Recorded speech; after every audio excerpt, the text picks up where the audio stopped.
Morning, welcome to Elijah's Fire.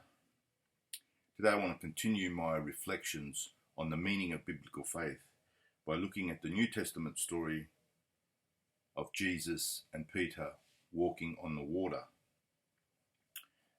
This is found in Matthew chapter 14, 22 to 33. Directly after this, he made the disciples get into the boat and go on ahead to the other side while he would send the crowds away. After sending the crowds away, he went up into the hills by himself to pray. So here we see Jesus spending time alone with God, with his Father, because that was the source of his power. That was the source of his strength. He would often spend nights in nature, praying to God, connecting to God. When evening came, he was there alone, while the boat, by now far out on the lake, was battling with a heavy sea, for there was a headwind. In the fourth watch of the night, he went towards them, walking on the lake. And when the disciples saw him walking on the lake, they were terrified. "It is a ghost," they said, and cried out in fear. So this mysterious presence of Christ. Sometimes we experience it in our life, the mysterious presence of the risen Christ. It's like a ghost. He's there, but he's not there. And when we sense he's there, we're unsure, we're filled with fear, we're terrified. But at once Jesus called out to them, saying, "Courage, it is I. Do not be afraid." Now remember last week when we were looking at the story of David and Goliath, I said that faith was always an act of courage. Faith is always a risk-taking. We're going to see this with Peter walking on the water. It takes courage to step out of the boat and to step on to the water. It's a risk to step out of the boat and onto the water. Christ is always calling us to courage, and the opposite of courage is fear. The opposite of faith is fear. It's not only doubt, intellectual doubt. Oh, I'm not sure whether there's a God or not, or I'm not sure whether Jesus rose from the dead. In biblical terms, the opposite of faith is fear. So Jesus says, "Courage, it is I. Do not be afraid." And that's what he's always saying to us every day. It was Peter who answered, "Lord," he said, "if it is you, tell me to come to you across the water." "Come," said Jesus.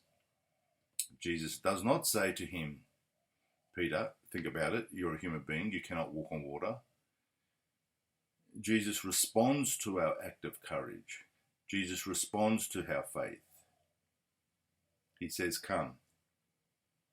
Then Peter got out of the boat and started walking towards Jesus across the water. So it's only based on the word of Christ that Peter gets out of the boat. If Jesus did not say to come, Peter wouldn't have got out of the boat. So this is already telling us an important point here. Our goals have to be God-given. Our direction has to be God-given. Our actions have to be based on the will of God, not on our own will. And this is where prayer, discernment, wisdom, seeking good advice, where all this comes in. But we must act based on God's word, based on God's will, not on our own. Then Peter got out of the boat and started walking towards Jesus across the water.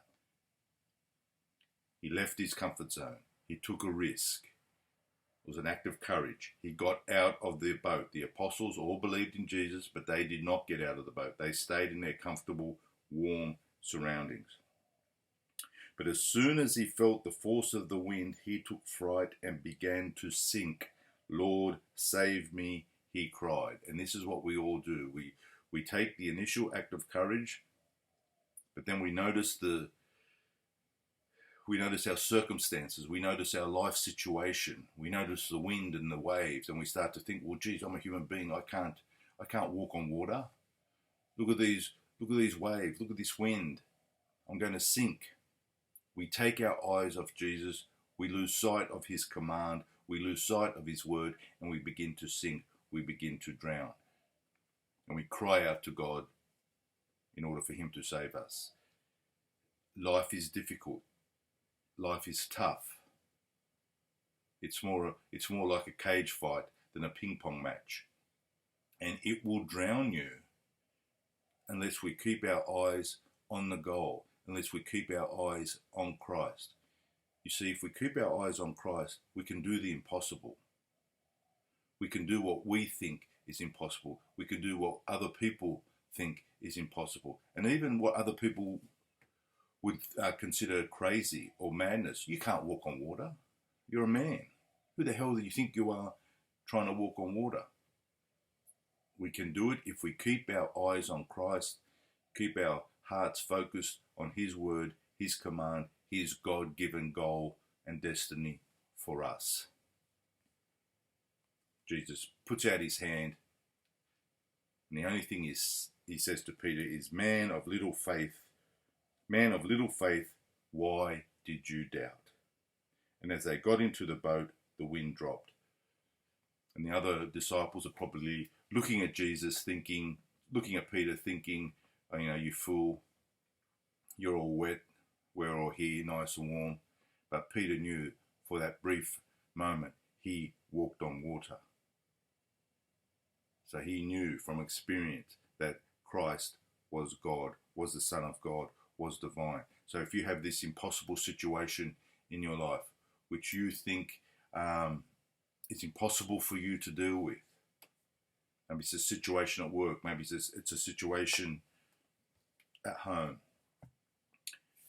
maybe you're having difficulty uniting in your life